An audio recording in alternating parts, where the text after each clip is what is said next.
Hola queridos estudiantes, en la clase de geometría de hoy, clase número 9, hablaremos sobre los ángulos opuestos por el vértice. Primeramente recordemos la definición de ángulo. Ángulo es la abertura formada por dos semirrectas con un mismo origen llamado vértice. Recordemos que los ángulos pueden ser clasificados según su posición, como consecutivos, adyacentes, opuestos por el vértice, complementarios, suplementarios y conjugados. Los ángulos consecutivos tienen un lado común entre los lados no comunes.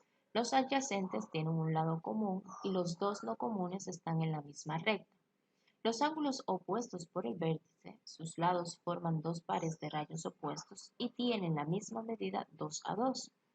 Complementarios son dos ángulos cuyas medidas suman 90 grados. Suplementarios son dos ángulos cuyas medidas suman 180 grados. Y conjugados son dos ángulos cuyas medidas suman 360 grados. Los ángulos opuestos por el vértice son dos ángulos en los cuales los lados de uno se forman con las prolongaciones de los lados del otro. Acá tenemos un ejemplo.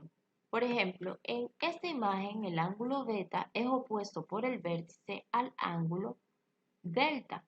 El ángulo gamma es opuesto por el vértice al ángulo alfa y tienen la misma medida.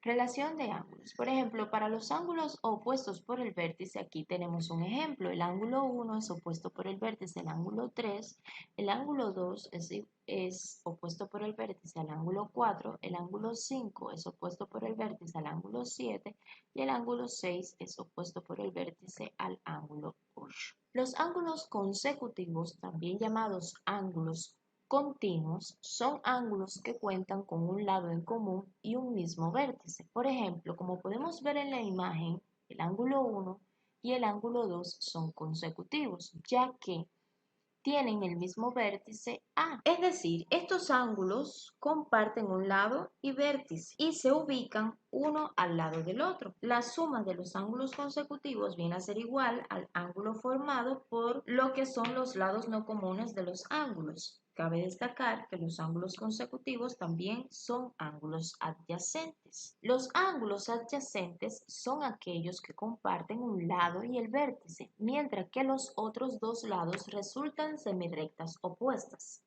Esta definición nos permite inferir que los ángulos adyacentes también son ángulos contiguos o consecutivos, porque cuentan con un lado en común y el mismo vértice, y ángulos suplementarios también porque la suma de ambos da como resultado 180 grados, es decir, un ángulo llano. Ejemplo, ¿es x mayor, menor o igual a 65? Refiriéndose a la imagen que tienen a su izquierda. Primera opción, x grados menor que 65 grados, x grados en la segunda opción, mayor que 65 grados, y x grados en la última opción, igual a 65 grados.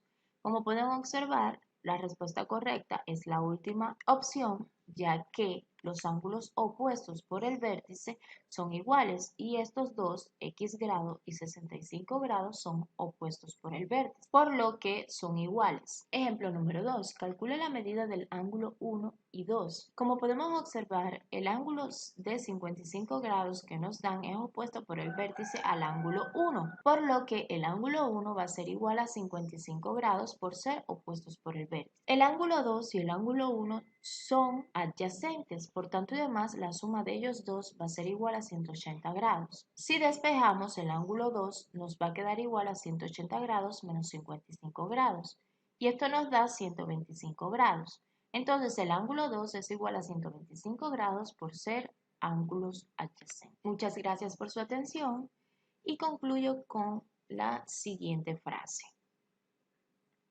Cada estudiante que entra en una carrera científica, sobre todo si lo hace en un periodo algo más avanzado de la vida, se encuentra no solo que tiene mucho que aprender, sino también mucho que desaprender. John Hersey.